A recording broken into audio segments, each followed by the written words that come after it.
हमारे देश के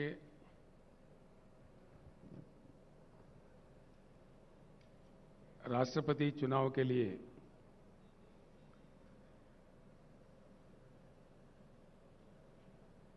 चुने गए सम्मानित नेता माननीय यशवंत सिन्हा जी, मंच पर उपस्थित टीआरएस पार्टी के लोकसभा के नेता श्री नामा नागेश्वरराव जी, राष्ट्रपति चुनाव के लिए कोऑर्डिनेशन कमेटी जो बनी उसके चेयरमैन भूतपूर्व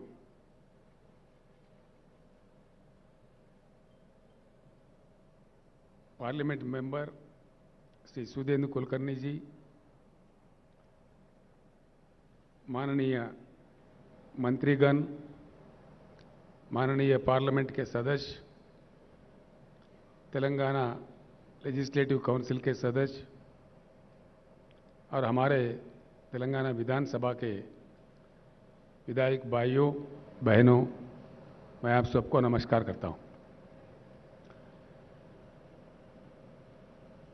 राजेश्वर रेड्डी के बाद फिर एक बार मैं यशवंत सिन्हा जी का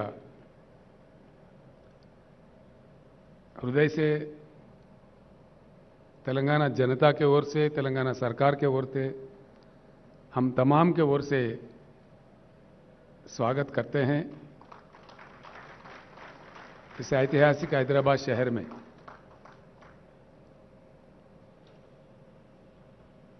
यशवंत सिन्हा जी एक अच्छे सच्चे टॉल पर्सनालिटी है। उन्होंने अपने करियर एडवोकेट के रूप में स्टार्ट की है, बाद में वो आईएएस अधिकारी भी बने, अधिकारी के रूप में भी कई सेवाएं देश को उपलब्ध कराए। उसके बाद राजनीति में आए और सम्मानित रूप से एक बार वो वित्त मंत्री थे देश के और एक्सटर्नल अफेयर्स मिनिस्टर भी रह चुके हैं। उसके बाद उनके जो इनसाइट्स थे, जो मंत्रालय वो संभाल रहे थे, अंतर्राष्ट्रीय स्तर पर भी पेरिस में उनको पुरस्कार दिया गया, उनको सम्मानित भी किया गया। ऐसे एक नेता को आज स्वागत करने में हम फख्र महसूस करते हैं। आज हम भाग्यशाली है कि एक अच्छे नेता को अच्छे ढंग से हमने राष्ट्रपति पद के लिए चुना है और आज हैदराबाद में जब वो आए, हम बड़ी अच्छी तादाद में उनके स्वागत भी किए हैं। इस चीज को लेकर देश के सारे पार्लियामेंटेरियंस को मैं एक अपील करना चाहूंगा। भारत में हमारे लोकतंत्र है, we have a democracy in practice in India. इससे पहले जब वीवी गिरी साहब राष्ट्रपति चुनाव के लिए लड़ रहे थे, उस समय हिंदुस्तान में एक नारा चला कि भाई आत्म प्रबोध से वोट दीजिए, और उसी के अनुसार वीवी गिरी जी का भी जीत हुआ। यह हमारे देश के इतिहास में है। आज मैं सारे भारत के पार्लियामेंटेरियंस को, जितने भी पार्लियामेंट मेंबर्स हैं, विधायक हैं, जो भी इस चुनाव के लिए, राष्ट्रपति चुनाव के लिए वोट देने के लायक है, उन सारे भाइयों से बहनों से मैं अपील करता हूं, तुलना करके देखिए दोनों कैंडिडेट के बीच में और आपके आत्मा के अनुसार, आत्मा प्रबोध के अनुसार यशवंत सिन्हा जी का तायीद कीजिए।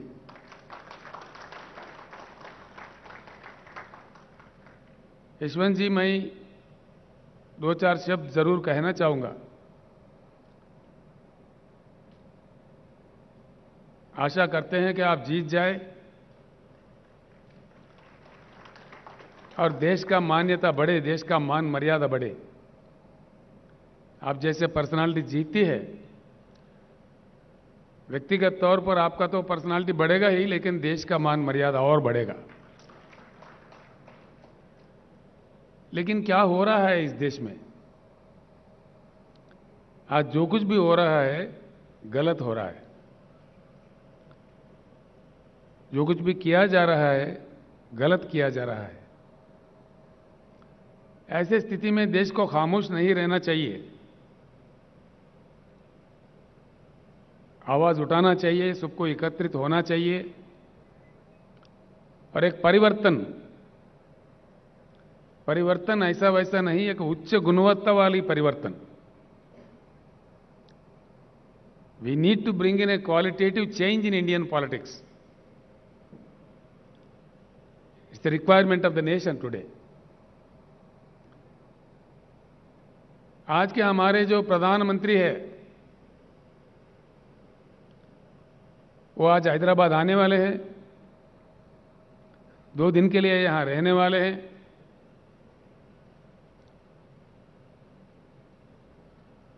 गला फाड़ फाड़ के हमारे खिलाफ बोलने वाले हैं। कोई बात नहीं, लोकतंत्र है, जो जिसके समझ में आए बोले, जो जिसको कहना है कहे। यही हमारा लोकतंत्र का मान्यता है। हम इतना ही कहना चाहेंगे, माननीय प्रधानमंत्री जी, जिस प्रकार से आप विपक्षी दलों के नेताओं पे गला फाड़ फाड़ के गलत आरोप लगाते हैं, उसी प्रकार से जो संबोधित करने वाले हैदराबाद सभा को, उसमें हमारे प्रश्नों का उत्तर दीजिए। ये मांग आज आपसे देश कर रहा है। प्रधानमंत्री जी, जब आप पहली बार चुने गए थे, जनता के साथ कई आश्वासन दिए थे, कई प्रॉमिसेस किए थे। एक भी, कम से कम एक भी आपका किया हुआ वादा पूरा हुआ क्या? हम जानना चाहेंगे तो किया है तो किस वादा आपने पूरा किया? एक भी, कम से कम एक भी टार्च लाइट डाल के भी ढूंढो तो नहीं मिलेगा। ये मैं नहीं, सारे देश कह रहा है।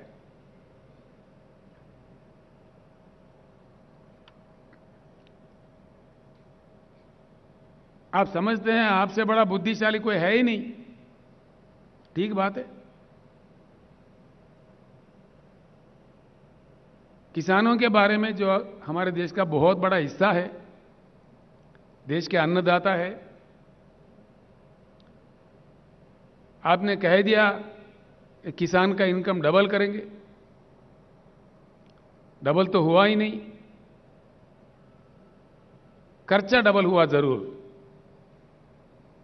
आपने जिस प्रकार से डीजल बढ़ा दिए, पेट्रोल बढ़ा दिए, बिजली का कीमत बढ़ा दिए, खाद का कीमत बढ़ा दिए, उससे इन्वेस्टमेंट डबल जरूर हो गया है। भले ही मैं हैदराबाद से कह रहा हूं कि हिंदुस्तान के हर किसान ये बात जानता है, वो उनका पर्सनल एक्सपीरियंस है। और आपने जिस प्रकार से 3 बिल लाए हैं खेती किसानी को लेकर के, 13 महीने इस देश में किसानों ने आंदोलन किया, आपके सरकार के खिलाफ, आपके नीतियों के खिलाफ। आप किस प्रकार के गंदे गंदे आरोप हमारे अन्नदाताओं पर लगा रहे थे। आपने तो उनको उग्रवादी कह दिया,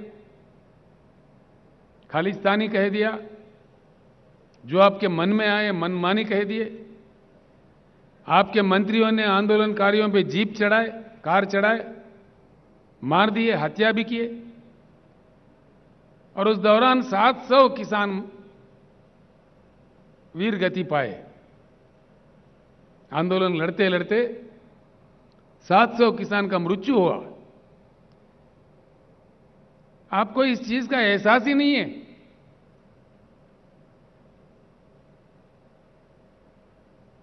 कोई दया नहीं है? क्या ये सच नहीं कि 700 किसान मारे गए? यहां से मैंने ऐलान किया था, यशवंत जी,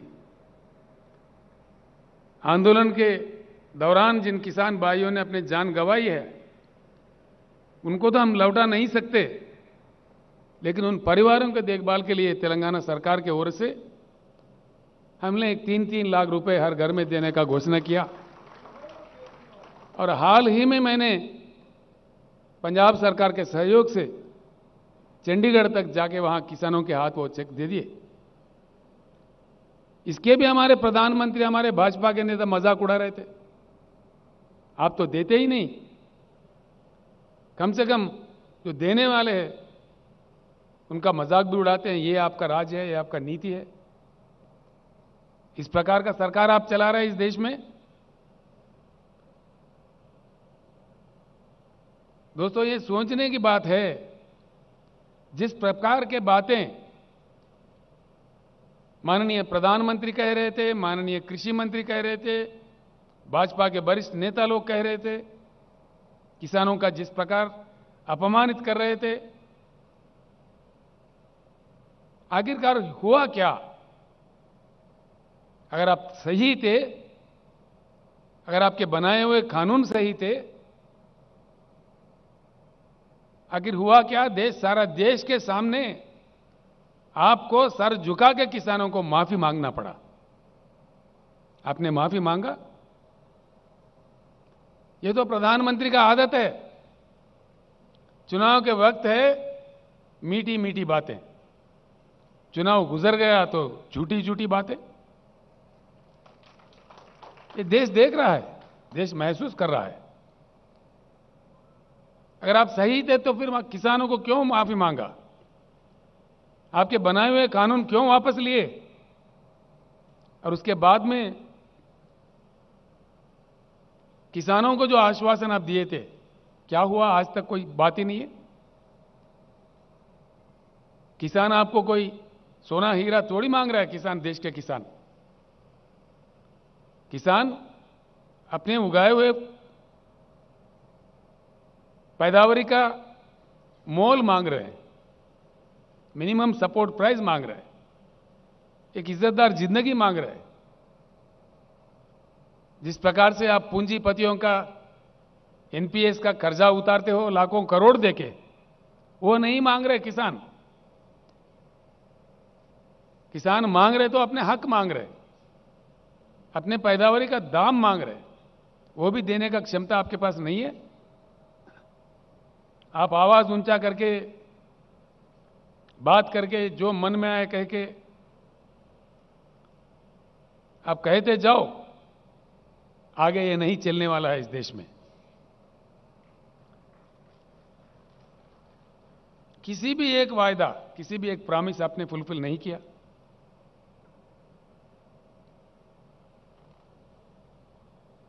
आप जो अपने आप का तारीफ करते हो, हर चीज में देश का मान मर्यादा खत्म होते जा रहा है। आपका तानाशाही दिन ब दिन बढ़ते जा रहा है, जो देश के लिए खतरा है। मैं इसीलिए सबसे हमेशा कहते आ रहा हूं और आगे कहेंगे भी कि राजनीतिक परिवर्तन से इस देश में कुछ बदलने वाला नहीं है, कुछ बदलाव होने वाला भी नहीं है। राजनीतिक परिवर्तन होगा, जरूर होगा, कोई परमानेंट नहीं है। मोदी जी से पहले भी कई प्रधानमंत्री बने। तो जनता जिसको मौका देता है सेवा करने का, करके अपने रोल निभा के चले जाते हैं। मोदी जी, मुझे लगता है कि एक भ्रम में है कि हम ही परमानेंट है। कोई परमानेंट नहीं है, ये अननेचुरल है। इस देश में लोकतंत्र है, इसलिए परिवर्तन कभी भी संभव है, असंभव नहीं है। क्या चला रहे हैं आप? देश में क्या हो रहा है? किस प्रकार का नीतियां अपनाया जा रहा है।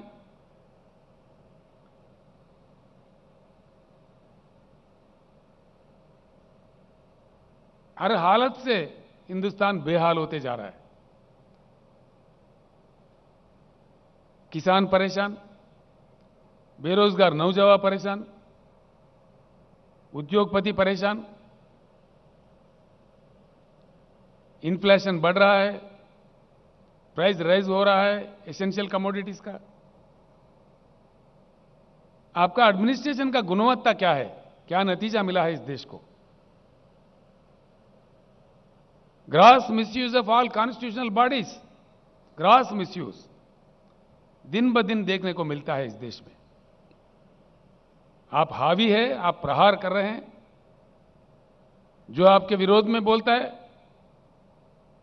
उनको सताया जाता है। लोकतंत्र का खात्मा कर रहे हैं आप, लोकतंत्र का हत्या कर रहे हैं। राज्यों के सरकार को गिराने में आप व्यस्त है।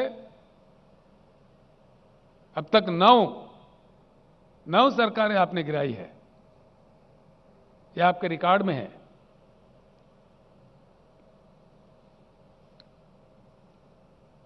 इसका नतीजा क्या हो रहा है। किसी भी तरफ देखो बेहाल हिंदुस्तान। किसान परेशान, जवान परेशान, नौजवान बेरोजगार परेशान, उद्योगपति परेशान। कौन खुश है आपके सरकार से, सिवाय आपके भाषणबाजी के, सिवाय आपके झूठे प्रचार के, आपके अखबारी विज्ञापन से कौन खुश है। हकीकत जानने की कोशिश कीजिए। मैं आपसे मांग करता हूं माननीय प्रधानमंत्री जी, भाइयों मैं आपको एक बात जरूर बताना चाहूंगा। नरेंद्र मोदी जी 15वां प्रधानमंत्री है इस देश का। He is the 15th prime minister of India. इनसे पहले 14 प्रधानमंत्री और बने थे। किसी के कालखंड में भी, किसी के भी कालखंड में देश का मान मर्यादा इतना नहीं गिरा जितना आपके कालखंड में गिर रहा है। प्रधानमंत्री जी आपके नारा है भाषण शुरू करने से पहले भारत माता की जय। अगर आपके नारा में सही दम है,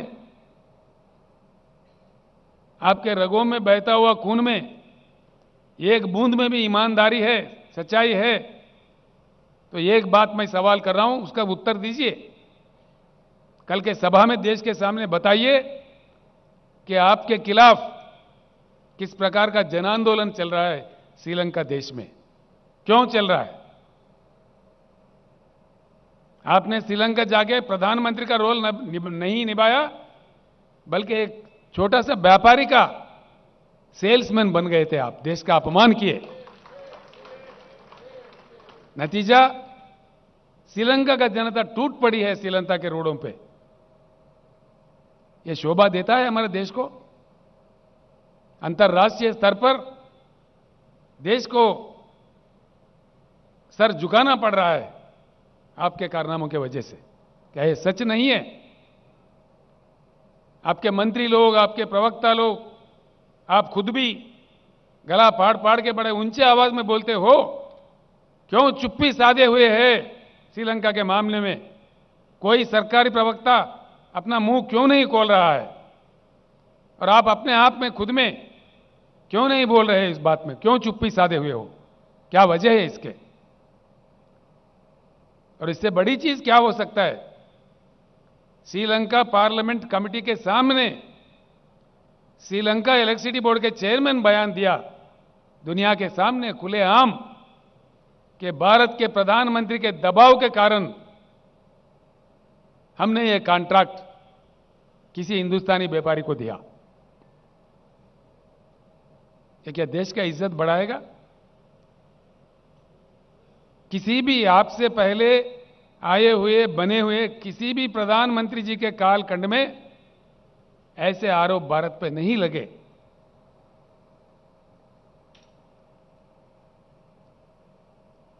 भले ही आप खामोश हो, हम खामोश नहीं बैठेंगे। हम जरूर लड़ते रहेंगे। व्यक्तिगत रूप से मुझे भी नरेंद्र मोदी से कोई लेना देना कुछ नहीं है। आपके जो पॉलिसीज है, जो किसान विरोधी, जनता विरोधी, लोकतंत्र विरोधी, तानाशाही पॉलिसीज जो है, जिस प्रकार का जुल्म, सरकारी संस्थाओं का दुरुपयोग आप कर रहे हैं, उसके विरोध में हम बात करेंगे। पॉलिसीज पे हम बात कर रहे हैं। अगर आप ईमानदार है, सच्चे हैं, तो कल के पब्लिक मीटिंग में हैदराबाद से ही भारत के जनता को उत्तर दीजिए। बताइए साफ साफ क्या हुआ श्रीलंका में, यह हम आपसे पूछ रहे हैं। वरना हम आपको दोषी मानेंगे, बिल्कुल दोष देंगे आपको।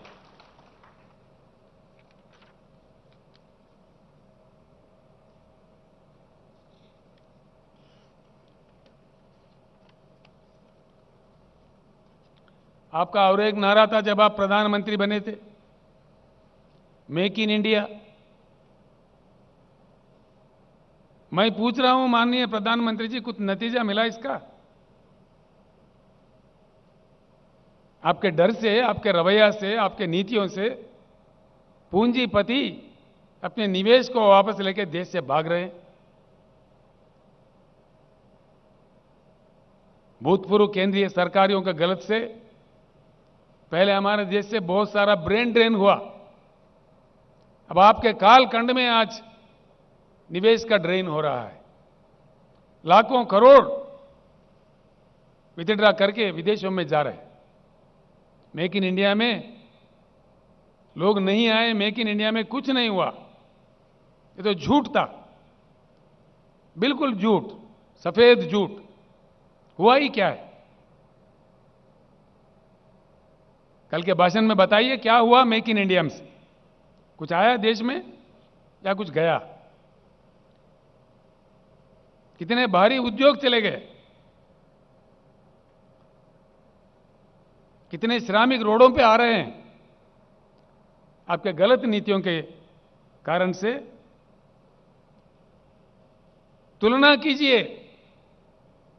अगर आपके पास बुद्धि की कमी है तो सीख सकते हैं।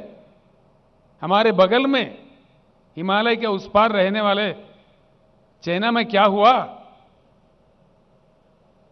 वहां बातें कम, काम ज्यादा, अच्छा नतीजा। यहां हमारे पास बातें ज्यादा, काम कुछ नहीं, गलत नतीजा। मेक इन इंडिया को लेके चाइना में किस प्रकार का क्रांति आया, कितने उद्योग आया, कितने निवेश आए। माओ साहब के दौर तक चाइना गरीब से गरीब था, उनका जीडीपी हमसे कम था। आज 16 ट्रिलियन इकोनॉमी से, $16 ट्रिलियन इकोनॉमी से चाइना है। आपने देश का मजाक उड़ा दिया 5 ट्रिलियन इकोनॉमी का ख्वाब दिखा के। 5 ट्रिलियन ही मजाक था। अपने आप में हासिल होने वाला प्रगति को आपने आपका प्रचार कर लिया 5 ट्रिलियन इकोनॉमी का। खैर ठीक है, वो 5 ट्रिलियन में भी पहुंचेंगे हम लोग। आज कहां पे है हम लोग? हमारे से बुरा हाल रखने वाला चाइना, हमारे से कम जीडीपी रखने वाला चाइना, हमारे से कम कल्टीवेबल एरिएबल लैंड रखने वाला चाइना आज कहां है? 16 ट्रिलियन इकोनॉमी से आज हम कहां हैं? $3.1 ट्रिलियन पे है हम लोग आज। इसी रफ्तार से अगर हम चले, आपके बताए हुए 5 ट्रिलियन पे भी पहुंच पाएगा हिंदुस्तान? कभी नहीं, यह असंभव है। आपके कालखंड में तो देश में हर चीज गिर गया। जीडीपी क्रैश, ये मेरा नहीं, सरकारी फिगर से इन्फ्लेशन बढ़ता, जीडीपी गिरता, प्राइस राइज तो आप कंट्रोल नहीं कर पाते। फिर किस चीज के आप कंट्रोल कर पा रहे? लाखों करोड़ों श्रमिक जो उद्योगों में काम करके के अपने जीवन बिताते, वो बेहाल है, परेशान है, मजबूर है, आंदोलन कर रहे हैं, और आप उसका अपमान करने में व्यस्त है। मोदी जी, मैं एक बात पूछता हूं, 100 साल के लिए, 100 साल के लिए उपयोग करने के लिए हमारे देश में भगवान हो या प्रकृति हो, दिया हुआ संपत्ति है कोयला। 100 साल के लिए। और भी जियोलॉजिकल सर्वे से और भी निकल रहा है, हर साल 5 मिलियन टन से लेकर 5,000 मिलियन टन से लेकर 10,000 मिलियन टन का कोयला निकालता है जब सर्वे करते हैं। एक चीज बताइए, इतनी संपत्ति, इतने नेचुरल रिसोर्स हमारे पास रखते हुए आज विदेशों से आप कोयला क्यों मंगा रहे? दीजिए, कल उत्तर दीजिए, कल आपके भाषण में कहिए, ताकि देश जाने क्या मजबूरी है। आप मजबूर है आपके साहूकारों को हेल्प करने में।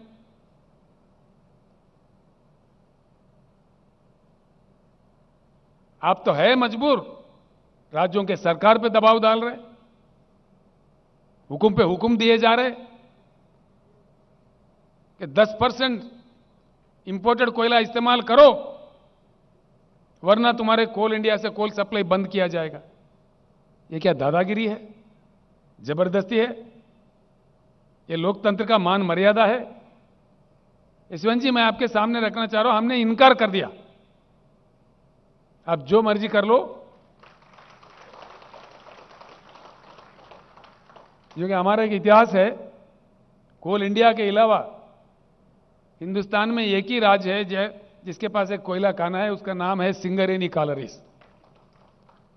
हमने कहा हमारे खुद का कोयला है तो हम क्यों ले? हैरत की बात यह है, हिंदुस्तान का कोयला 4,000 के अंदर एक टन मिलता है। मोदी जी का जो कोयला है 25 से लेकर 30,000 का मिलता है, 4 गुना 5 गुना ज्यादा दाम देके, क्योंकि इनका दोस्त है एक साहूकार, वो इंपोर्ट करता है। इसीलिए मैं आपको टाइटल दे रहा हूं कि आप प्रधानमंत्री का काम नहीं कर रहे हो, आपके साहूकार दोस्तों का सेल्समैन बन के काम कर रहे हो। हां, बिल्कुल।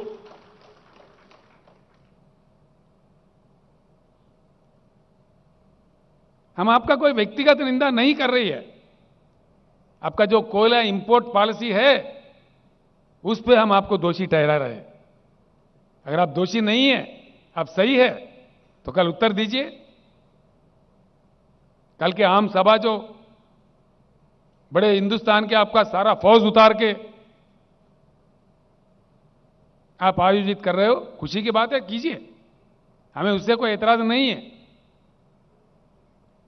लेकिन उस सभा के दौरान जो आपका भाषण होगा, जो सवाल आज हम खड़े कर रहे हैं देश के जनता के तरफ से, इनका उत्तर हम आपसे चाह रहे हैं, क्लैरिफिकेशन हम चाह रहे हैं। अगर आप निर्दोष हो तो बताइए, देश के सामने रखिए।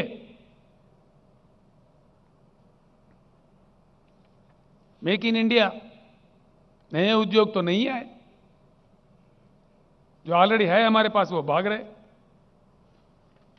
फिएट कंपनी चला गया, फोर्ड कंपनी चला गया, जनरल मोटर्स चला गया, डॉटसन चला गया, यूनाइटेड मोटर्स चला गया, हार्ली डेविडसन चला गया। क्या ये सच नहीं है? यह है मेक इन इंडिया का नतीजा? ये तरीका है देश चलाने का? इन चीजों से देश का विकास होगा? विकास नहीं, सत्यानाश होगा। अगर ये माहौल ऐसे ही बने रहे, पूंजीपति अपने निवेश को विथड्रॉ करे, हमारे देश से इंडस्ट्री भाग रहा है, निवेश का ड्रेन हो रहा है, हम स्पेक्टेटर बने रहेंगे, देश का सर्वनाश होगा। बड़ा ही दुख होता है। हो क्या रहा है और प्रचार क्या किया जा रहा है। ये कितनी गलत बात है। हमारे इतने विशाल देश है, विशाल जनता है, 140 करोड़ पे पहुंच रहा है हमारे पॉपुलेशन। इनके साथ जो आप खिलवाड़ा कर रहे हो, मजाक कर रहे हो, ये देश के हित में अच्छा नहीं है, बिल्कुल गलत है। आपने एक भी बात निभाया क्या? आपने कह दिया काला धन वापस लाएंगे, आया क्या मोदी जी? अगर आया तो कहां आया? अरे आखिर हम जानना चाहते हैं कितना काला धन वापस आया भाई।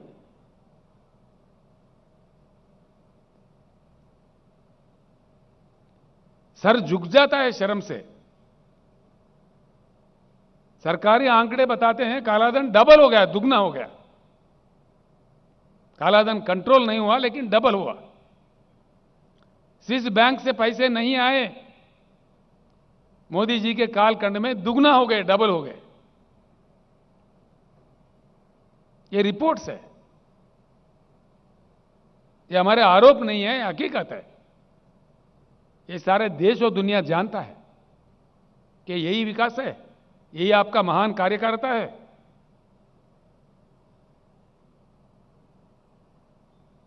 एक भी वादा, कम से कम एक, भाइयों बहनों 2022 तक कोई आदमी, कोई कुटुंब ऐसा नहीं रहेगा कि जिसके पास मकान नहीं हो। दिया?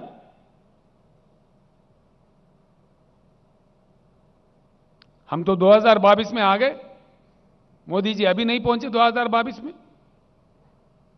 बड़ी अजीब बात है।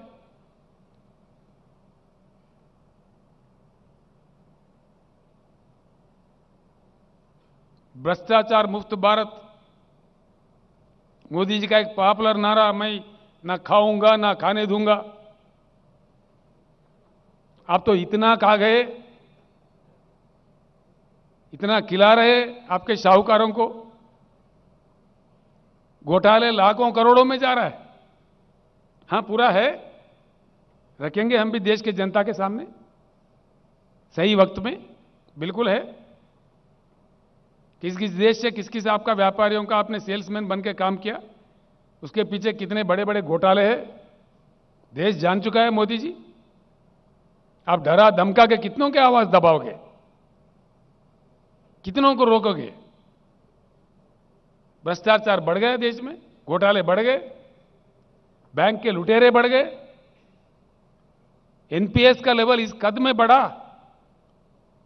मोदी जी आपसे पहले नॉन परफॉर्मिंग अकाउंट्स का जो गिनती है वो सिर्फ 4-5 लाख करोड़ में थे। आज एनपीएस का क्या दर है? 20 लाख करोड़। ये है विकास मोदी जी। इस तोहफा दिया आपने देश को, क्या ये भी गलत है? हम जो कह रहे हैं सच कह रहे हैं, आप ही के बताए हुए आंकड़े कह रहे हैं, ये हमारे आंकड़े नहीं है। These figures are not mine. This figure has been given by the Honorable Finance Minister of India as an answer to the question in the Parliament. The rate of NPS in India today is about 18.6 lakh crores. पता नहीं उसके बाद में और कितने बड़े। This is the reply by the Honorable Finance Minister of India. यह आपके गतिशील विकासशील नीतियों का नतीजा है क्या? किस चीज का यह नतीजा है? आपके गलत कारनामों से, गलत उसूलों से, गलत फैसलों से देश का मान मर्यादा गिर रहा है, जीवन प्रमाण गिर रहा है, लोगों में आक्रोश बढ़ रहा है। ये सच है। 15 लाख देंगे, हर किसी के खाते में आ जाएंगे। 15 पैसे नहीं है, लोग इंतजार कर रहे हैं, कभी कह रहे मोदी जी हम तो आपको वोट देते रहेंगे 15 लाख जब तक हमारे खाते में नहीं है। आशा है कि आप देंगे, कभी गा रहे हैं आपके गुणगान।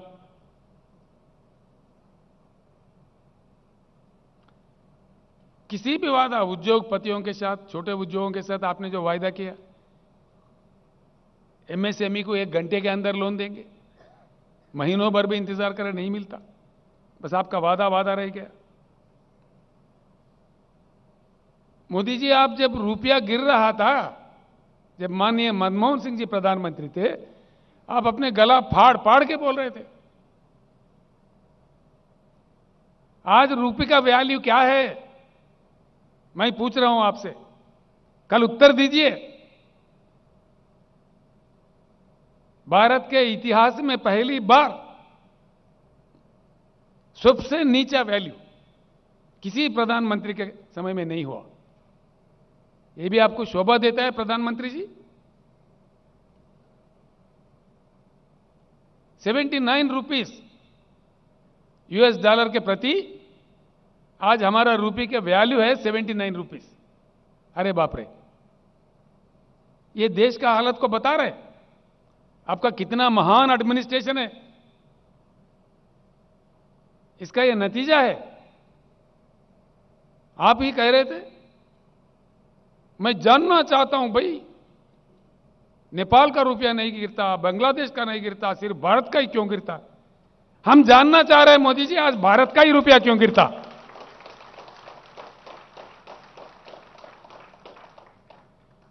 हम भी आज जानना चाह रहे हैं, देश जानना चाह रहे हैं। किसी प्रधानमंत्री के समय में इतना नीचे नहीं गया रुपये वैल्यू जितना आपके समय में जा रहा है। और फिर भी आप बोलते हैं आपका ढोल बजाओ।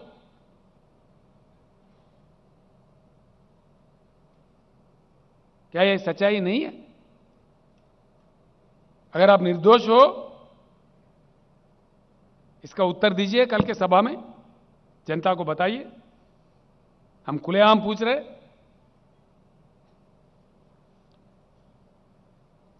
न मकान दिए, न दुकान दिए, न वादा किया गया पैसे दिए, न नौकरी दिए। 2 लाख 2 करोड़ नौकरियां हर साल। अब हैरत की बात यह है, नया तो नहीं मिले,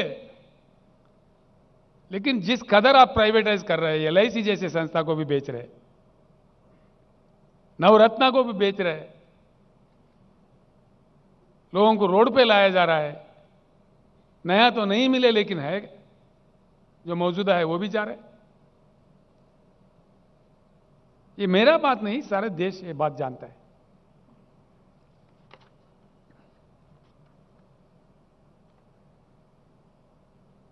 अब इतनी बड़ी लिस्ट है जो पढ़ के मुझे हमारे मधुसूदनाचार्य साहब ने लिख के दिया।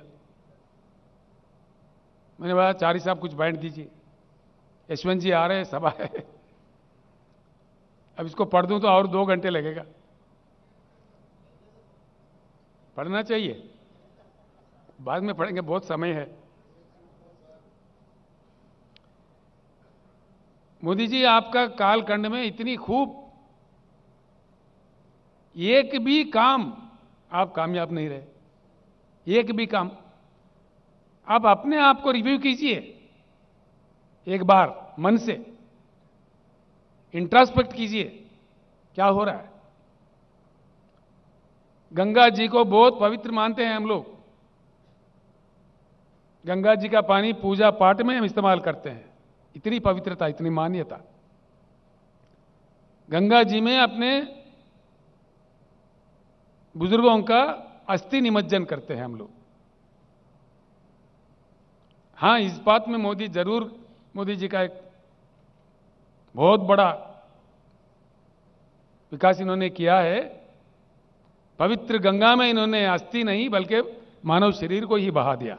शव बहे, हजारों के तादाद में शव बहे। कोरोना कंट्रोल में पूरी तरह से आप फेल्यूर हो गए। लाखों लोगों का मृत्यु का आप कारण बने। सडनली जो ओवरनाइट आपने लॉकडाउन अनाउंस किया, आजादी के बाद the largest trauma faced by the Indian polity, you made the people, lakhs of people, crores of people to walk on the roads. दुख होता है। जो वीडियो कॉन्फ्रेंसेस कोरोना का समय में ये कर रहे थे, मैंने सुझाव दिया था, यशवंत जी, बड़ा दुख होता है। मैंने कहा भाई ट्रेन तो दे दो, कम से कम उनको भेज देते हैं, ट्रेन चालू करो। शर्म की बात तो यह है, उतने गंभीर समस्या जनता फेस कर रही थी, दुखी थी जनता। मोदी जी कहता फ्री ट्रेन नहीं देंगे। यशवंत साहब, आप जिस राज्य से आते हैं वहां का भाई बंधु हमारे पास कई इलाकों में काम करते हैं। लाखों लोग बिहार से, झारखंड से, बंगाल से, उत्तर प्रदेश से, तेलंगाना में काम करते हैं, कईयों फील्ड्स में। मैंने उन लोगों को आश्वासन दिया, भाई मोदी साहब नहीं दिए, लेकिन हम है, तेलंगाना राज्य के सरकार है, हम आप लोगों को तेलंगाना राज्य के विकास के प्रतिनिधि मानते हैं। आपके पसीना से, आपके मेहनत से तेलंगाना का प्रगति बढ़ती है, तो इसीलिए हमने हमारे लोगों के साथ उनको मुफ्त राशन दिया, दवाई दिया,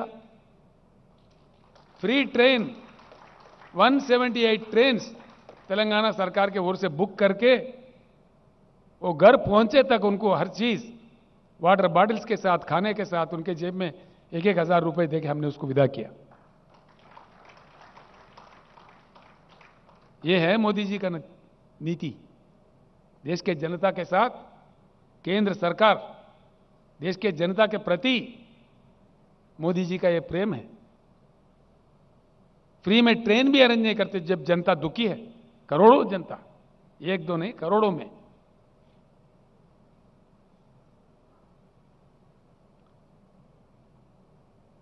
हर चीज, हर पॉलिसी देश को नष्ट कर रहा है।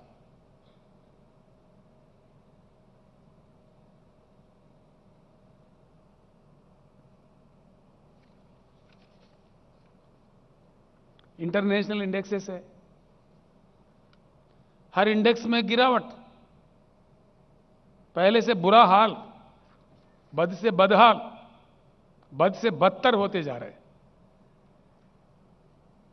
ह्यूमन डेवलप इंडेक्स में हमारे स्थान 80 पर था, माननीय मोदी जी के कालखंड में 131 पे पहुंच गए। यह आपका मिसरूल का नतीजा है। हंगर इंडेक्स में हमारे भारत का स्थान 63 था, आज मोदी जी की बदौलत, मोदी जी के महान कार्यकारिता का निशाना है, हम 101 पे पहुंच गए, फ्रॉम 63 टू 101।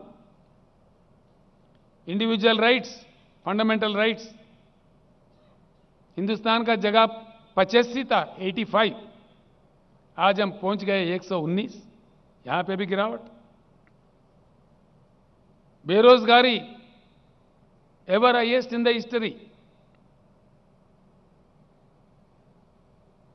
मोदी जी आने से पहले इसका दर, इसका percentage, it was at 5.6% unemployment in the country. Today it is, महान मोदी जी के महान एडमिनिस्ट्रेशन का नतीजा यह है, ever high in the country, 8.1% पे पहुंच गया अनएम्प्लॉयमेंट रेट। ये भी आंकड़े हमारे नहीं है। प्रेस फ्रीडम, भारत का स्थान 131 था, आज 142 पे पहुंच गया। और आपने बड़ा मेहनत करके मोदी जी, गोदी मीडिया भी आपने सृष्टि किया भारत में, तो सारा देश जानता है। हैप्पीनेस इंडेक्स 111 हमारा स्थान था, मोदी जी के प्रभाव से 136 पे पहुंच गया। एनवायरमेंटल इंडेक्स में 180 देशों को गिना गया था, हमारा नंबर 180 आ गया। बॉटम कंट्री, ये हमारा देश का हालत है। ये आपका कार्यकारिता है। आपने जिस प्रकार का मजाक उड़ाया देश का, देश के जनता का, जिस प्रकार का गिरावटें देखने को मिल रहा है राष्ट्रीय स्तर पर, अंतर्राष्ट्रीय स्तर पर, इससे हर चीज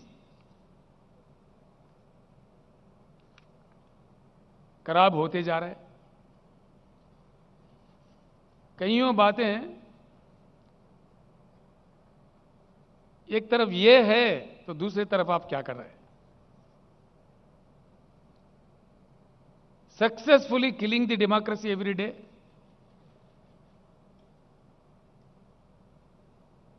successfully killing the federal system of India, राज्यों के सरकार को सताना, जो इनके बात नहीं मानते उनको गिराना। इतने महान लोग हैं, ये एक आश्चर्यजनक बात है सर, आश्चर्यजनक। यहां महान केंद्रीय मंत्री है जो मोदी साहब के क्लासेस सुन के ट्रेंड है, बड़े महान मंत्री देख रहे, केंद्रीय मंत्री आज हैदराबाद में कह रहे, बड़ा आश्चर्य होता है साहब। यहां पे 119 एमएलए सीट है, जिनमें से हम और हमारे फ्रेंडली पार्टी मिलके 100 सीट हम जीत लिए थे। 88 तो हम जीते थे, 95 सीट्स हम जीते थे, 3/4 विथ 3/4 मेजॉरिटी। उसके बाद में हमारी संख्या बढ़ी, आज टीआरएस के एमएलए है 103, 104, और हमारे एक फ्रेंडली पार्टी है उनके एमएलए 7।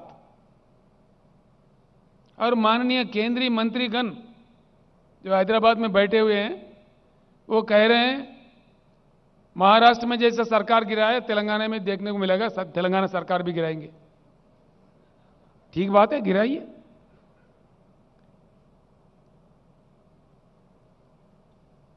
हम भी इंतजार कर रहे हैं उस बात का, ताकि हम फ्री हो जाए, आपको दिल्ली से उतार देंगे।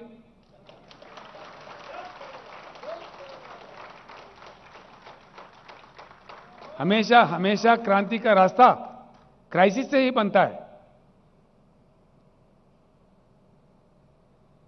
तेलंगाना एक ऐसा समाज है यशवंत जी, 60 साल लड़के अपने अस्तित्व को, अपने गरिमा को बनाए रखने के लिए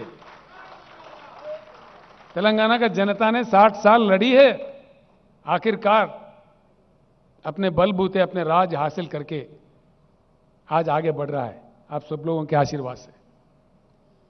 एक जंग और लड़नी पड़े, तेलंगाना कभी पीछे नहीं हटेगा। दूसरी तरफ भारत का अपमान इस कदर हो रहा है अंतर्राष्ट्रीय स्तर पर, जिससे हमें बहुत बड़ी चिंता है। करोड़ों लोग, हमारे लोग बाहर अपना जिंदगी जीते हैं, छोटा मोटा बड़ा कुछ ना कुछ नौकरी, करोड़ों, कई करोड़ है। जिस प्रकार का द्वेष, विद्वेष, डिवीजन, हेट्रेड, युवाओं का सोच विचार को आप पोल्यूट कर रहे हैं, यह देश के लिए अच्छा है मोदी जी? मैं कह रहा हूं, हमारा इतिहास है, हमारे परंपरा है, हमारा देश का गरिमा है, सहनशील देश है, हमारे सहिष्णुता है, हमारा संस्कार रही है। जीवो और जीने दो। आप आधा पेट खाओ लेकिन अगला को खिलाओ। शास्त्री जैसा महान नेता उपवास रखने के लिए कहा, सब देश के लिए, देश के गरीबों के लिए। जो अमीर लोग हैं हफ्ते में एक बार का खाना बंद करके गरीबों को दो, ऐसे महान नेता थे। आज किस प्रकार के नेता हम देख रहे हैं? इधर खुदवाई करो, उधर खुदवाई करो। यह है देश भारत। किस भारत का सपना आपने बताया चुनाव के दरमियान, और किस प्रकार का नजारा आप आज दिखा रहे हैं? आपका प्रदर्शन किस प्रकार का विष द्वेष, जो अंतर्राष्ट्रीय स्तर पर हम गिर रहे हैं, भारत देश का अपमान हो रहा है, जो आगे के लिए अच्छा नहीं है। It's not at all good for the country. बिल्कुल। Democracy is killed, federalism is killed. कानून बदल के, रास्ते बदल के, राज्यों के पैसे छीन लो, टैक्स को सेस में बदलो। यशवंत जी, करीब 30 लाख करोड़ जिनमें से राज्यों को हिस्सा देना था टैक्स, इन्होंने टैक्स को नाम दिया सेस। आप जानते हैं, you know it very well because you are the great finance minister of India, you know the insights. करीब 30 लाख करोड़ अकेले ही ले लिए।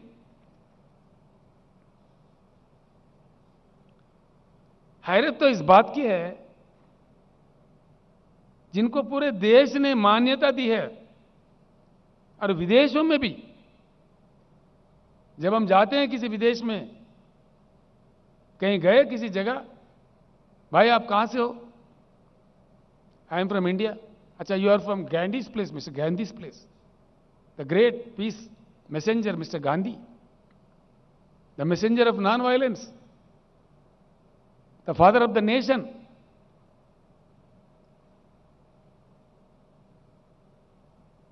अरे आपका इतना मतलब impatience, father of the nation को भी आप लोग अपमानित करते हो।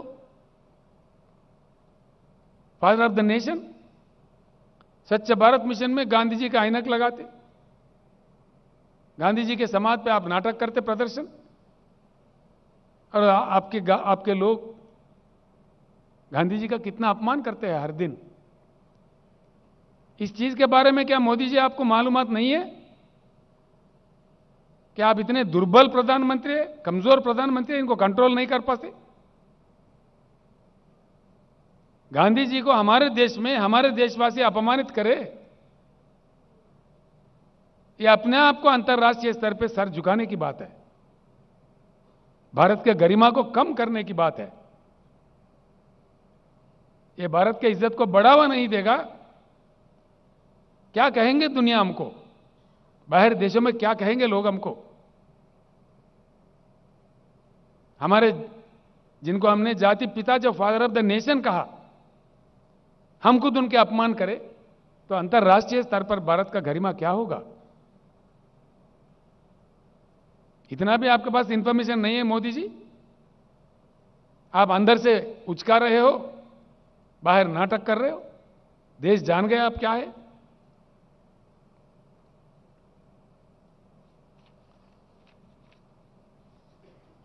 अनवांटेड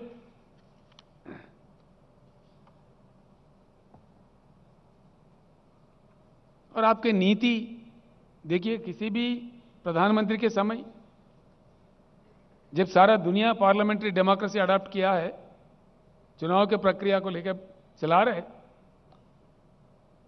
हमारे जैसे कई देश हैं जहां चुनाव के जरिए सरकारों को चुने जाते हैं। तो किसी भी प्रधानमंत्री कभी भी यह गलती नहीं करे कि दूसरे देशों के चुनाव के संदर्भ में हम दखल अंदाजी ना दे। पता नहीं कौन जीतेगा कौन हारेगा। जब दुनिया के साथ जीना है, हर देश के साथ हमारे संबंध अच्छे रखने पड़ते हैं। It's a dire necessity of the country to keep good relations with all the nations. Modi ji की महानता यह है, उनका बुद्धि देखिए, कुशलता। ये गए ह्यूस्टन में, अमेरिका में, अमेरिका अध्यक्ष का लड़ाई लड़ने गए और कह दिया वहां पे, अब की बार ट्रंप सरकार। अब ट्रंप गया गंगा में, तो भारत कहां जाए? ये नीति है। ये जो काम आपने किया, जान के किया या अनजाने में किया मोदी जी? कोई देश का प्रधानमंत्री ऐसे करेगा कभी भी? आप क्या समझे अमेरिका अध्यक्ष चुनाव को? अहमदाबाद म्युनिसिपल कॉर्पोरेशन इलेक्शन समझा? कोई जिम्मेदारी थी जब आप ये बात कह रहे थे? इतना बड़ा देश का क्या कर रहे थे आप? मजाक उड़ा रहे थे आप। ये है जी इनकी नीति। ये है हमारे देश के महान प्रधानमंत्री जो गला फाड़ फाड़ के बोलते हैं, धूम धूम मचा देते हैं छोटी छोटी बात पे। बताइए, आपने कहा कि नहीं कहा आपके ह्यूस्टन के सभा में? अगर कहा तो क्यों कहा? मैं तो डिमांड करता हूं देश से माफी मांगिए आप। हां, बिल्कुल डिमांड करते हैं। जो अपने भारत के गरिमा को कम किया है।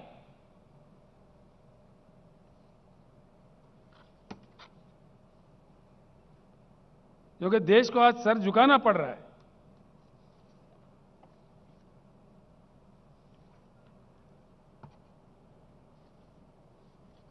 आखिर में ही एक बात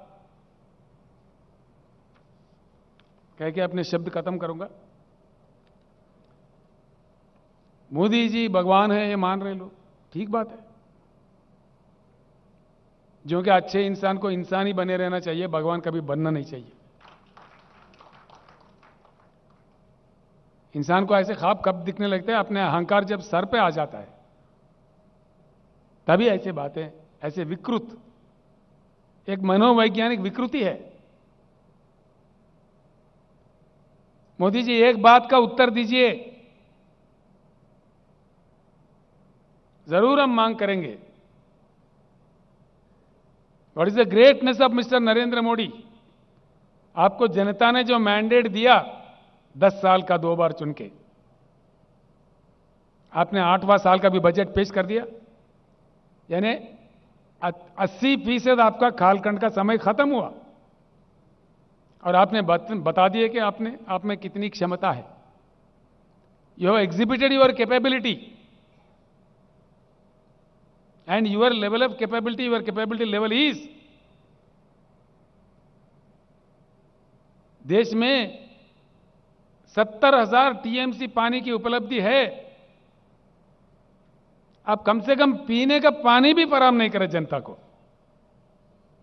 और शर्म की बात यह है, पीने का पानी देश के कोना कोना तो छोड़ो, देश के राजधानी दिल्ली में भी आप पानी नहीं दे पा रहे।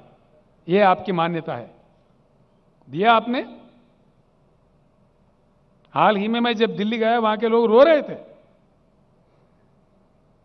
जो पीने का पानी नहीं देने वाला प्रधानमंत्री है, बड़ी बड़ी बातें करते हैं। पीने का पानी,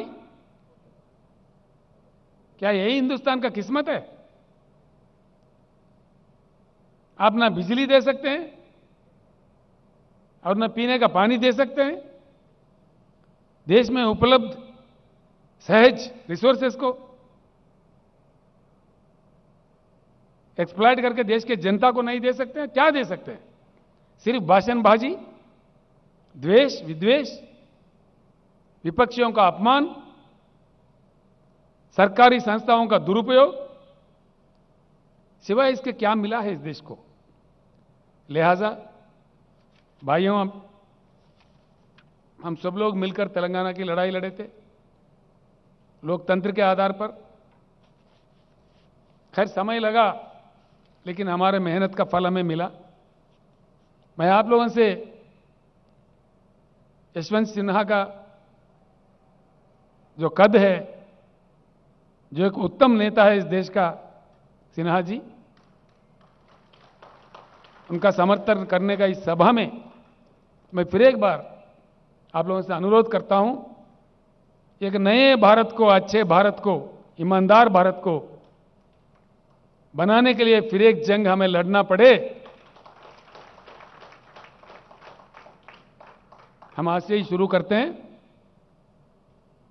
मैं धन्यवाद देता हूं हमारे हैदराबाद शहर के नेताओं का, यहां के मंत्री, यहां के हमारे पार्टी के अध्यक्ष गोपीनाथ जी का, रंगारेड्डी मेडचल जिले के भी अध्यक्षों का और मंत्री लोगों का, विधायकों का मैं धन्यवाद देता हूं कि जितना शानदार प्रदर्शन आपने किया है।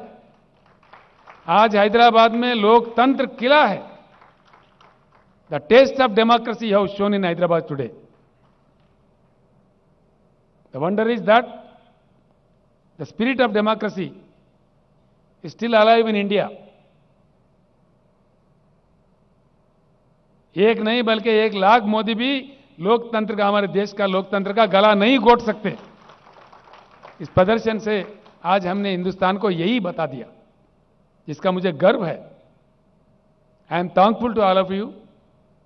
जिस प्रकार का प्रदर्शन आज आपने किया है, I am very very thankful to you. आगे चल के भगवान से हम प्रार्थना करते हैं कि एक अच्छे भारत बने, उज्जवल भारत बने, महान सुहान भारत बने और देश के गरीबों का किस्मत खुले। फिर एक बार हम सबके तरफ से माननीय यशवंत सिन्हा जी का हृदय से मैं स्वागत करते हुए, उनका जीत का मनोकामना करते हुए मैं अपने शब्द वापस लेता हूं। धन्यवाद।